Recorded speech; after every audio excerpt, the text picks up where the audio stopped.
PM news network में दोस्तों आपका स्वागत है। मैं हूं आपके साथ राशिद जहीर।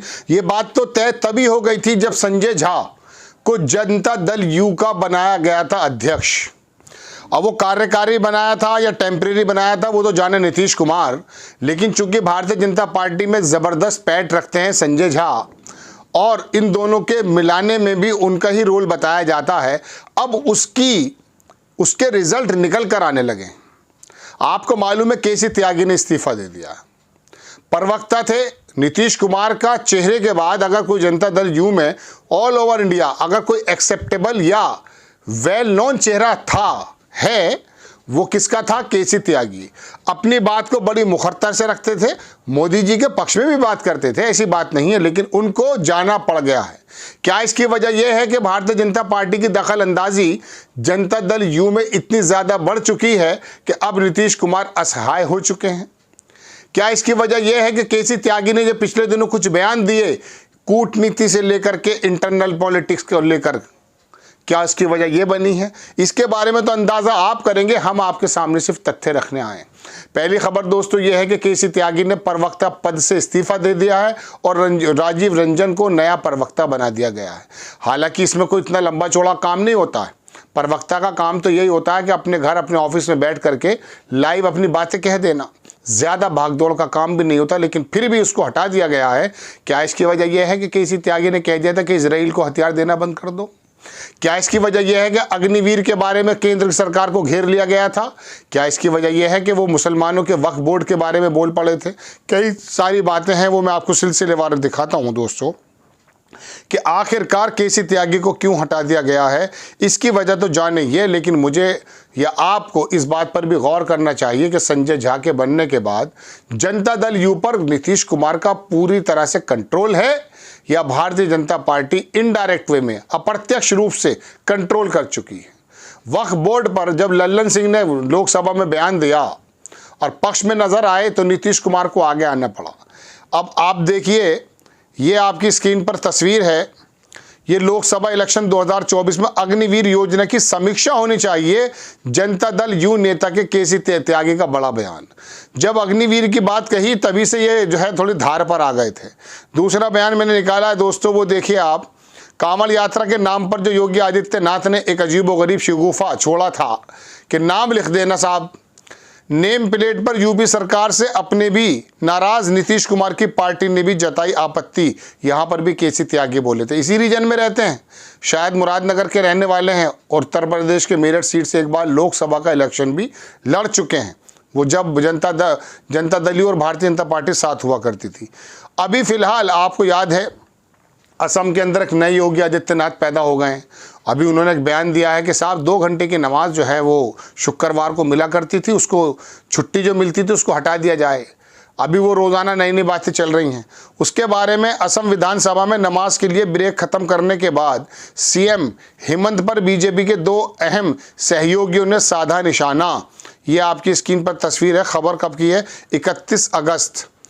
केसी त्यागी ने कहा कि धार्मिक मामलों में दखल नहीं दिया जाना चाहिए। एलजेपी के दिल्ली प्रमुख राजू तिवारी ने हेमंत पर निशाना साधते हुए पूछा कि क्या आप कामाख्या मंदिर में बलि पर भी प्रतिबंध लगाएंगे?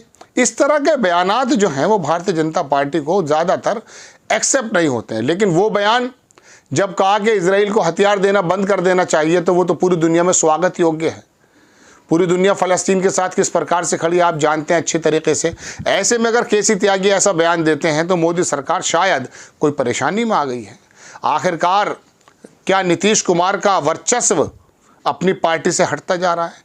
ऐसा ज़बरदस्त नेता जो मुखरता से अपनी बात रखता, पार्टी लाइन की बात रखता, नीतीश कुमार का बचाव भी करता है और बहुत स्पष्ट शब्दों में बात भी करता है। अगर मोदी जी के साथ जाना तो वो भी स्पष्टता के साथ रखते हैं केसी त्यागी, और मोदी के खिलाफ जाना है वो भी वो स्पष्टता के साथ रखते हैं नीतीश कुमार के अकॉर्डिंगली। लेकिन आखिरकार केसी त्यागी की विदाई क्यों हो गई है? दूसरे बंदे को वहाँ पर लेकर आया गया प्रवक्ता के रूप में, लेकिन ऐसा मुखर आदमी जाने के बाद ये तमाम सवाल खड़े हो जाते हैं दोस्तों कि आखिरकार जनता दल यू में नियंत्रण किसका है? मैंने आपको कल परसों एक बात बताई थी कि धीरे धीरे चिराग पासवान की पार्टी हो या बाकी तमाम पार्टियां, वहां भारतीय जनता पार्टी किस प्रकार से सेंध लगाने की कोशिश कर रही है। चिराग पासवान के पुराने मामले निकाल करके लाए जा रहे हैं ताकि उनकी पर्सनैलिटी डिफेम हो। अरे ये तो काफ़ी है कि वो तो आपके हनुमान थे सर। जिस आदमी के घर का सामान, जिसके पिताजी के घर का सामान आपने सड़क पर डाल दिया, तस्वीर भी रखी थी रामविलास पासवान की, उसके बावजूद भी वो लड़का आपके साथ खड़ा रहा, 100% रिजल्ट लेकर आया, 5 में से 5 सीटें जीत ली और आपके पास आ गया। उसने अगर मिसाल के तौर पर किसी बात पे, जाति जनगणना पे अपनी बात रख दी तो आपको नज़र आने लगा कि ये आदमी तो कल को सर उठा सकता है। तो अब क्या हुआ है कि उनके पुराने मामले निकाले जा रहे हैं। नीतीश कुमार की पार्टी और चिराग पासवान की पार्टी, इन दोनों पर नज़र इसलिए बताता हूं मैं दोस्तों, या बाकी जो विश्लेषक हैं वो इसलिए बताते हैं कि 272 का आंकड़ा हर हाल में पूरा करना है बिहार चुनाव से पहले। और ये बात तो भारतीय जनता पार्टी अच्छी तरह से जान ही चुकी है कि हम चाहे कोई सा भी खेल खेल दें, अब वो वाली जनता रही नहीं है जो पहले किसी ज़माने में होती थी। ज़रा सी चूक को वो आसमान पे उठा लेती थी।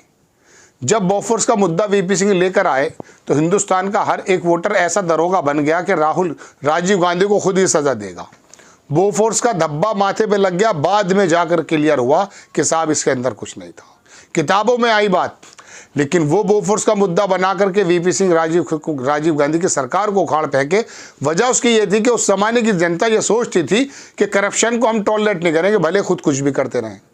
लेकिन आज भारतीय जनता पार्टी कर्नाटक की सरकार गिरा दे, गोवा की सरकार गिरा दे, महाराष्ट्र की सरकार गिरा दे, चीफ मिनिस्टर्स को जेल के अंदर डाल दे, सारे विपक्षी नेताओं पे ईडी, सीबीआई, आईटी के छापे लगवा दे, कोई प्रॉब्लम नहीं है। आपको लगता यह है कि धर्म के नाम पे सारे काम हो सकते हैं। बहरहाल नीतीश कुमार एक ऐसा नेता बिहार के अंदर जो तमाम वर्गों में थोड़ा एक्सेप्टेबल है। स्थितियां कुछ भी रही हों, लेकिन उसका 14-15% वोट उसका कहीं से खिसकता नहीं है। इस बार खिसकने की उम्मीद थी, लेकिन महिलाओं ने, अल्पसंख्यक वोटों ने, कुर्मी लोगों ने, ओबीसी अति पिछड़े लोगों ने उसको फिर उसकी कमर सीधी कर दी, जिसकी वजह से मोदी जी को बिल्कुल बराबर में बिठाना पड़ा। अब उनके जो प्रवक्ता हटाए गए हैं, वो बहुत दिनों से चर्चा चली रही है कि इन दोनों पार्टियों पर भारतीय जनता पार्टी की नज़र है। और पहले भी चिराग पासवान के सारे चाचा के साथ आ गए थे इधर, आपको याद होगा। तो अब की बार ये जो 12-15 जितने भी इनके सांसद हैं उन पर नज़र है।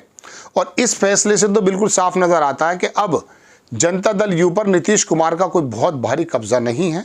अब वो संजय झा जो लाए गए थे, जो भारतीय जनता पार्टी के करीब लाए जाते हैं, और लल्लन सिंह भी अपनी बातें बदल रहे थे, धीरे धीरे भारतीय जनता पार्टी का वर्चस्व है। और हो सकता है ये भी सुनने को आपको मिल जाए कि नीतीश कुमार पार्टी के 8, 9, 7, 10 सांसद भारतीय जनता पार्टी में चले गए मोदी जी की नीतियों से प्रभावित होकर के। यही कहते हैं सब, ये जब ये भारतीय जनता पार्टी का पट्टा डालते हैं तो कहते हैं मोदी जी की नीतियों से प्रभावित हो गया। चलिए खैर, बड़ी खबर, केसी त्यागी को हटा दिया गया है। यही सवाल खड़े हो रहे हैं कि आखिरकार जनता दल यू पे कंट्रोल बाय नीतीश कुमार और बीजेपी, आरएसएस। आपको खबर कैसी लगी अपनी राय कमेंट्स बॉक्स में ज़रूर दीजिए। चैनल को सब्सक्राइब कीजिए, शेयर कीजिए। नेक्स्ट टाइम में किसी खबर के साथ हाजिर होता हूँ। जय हिंद।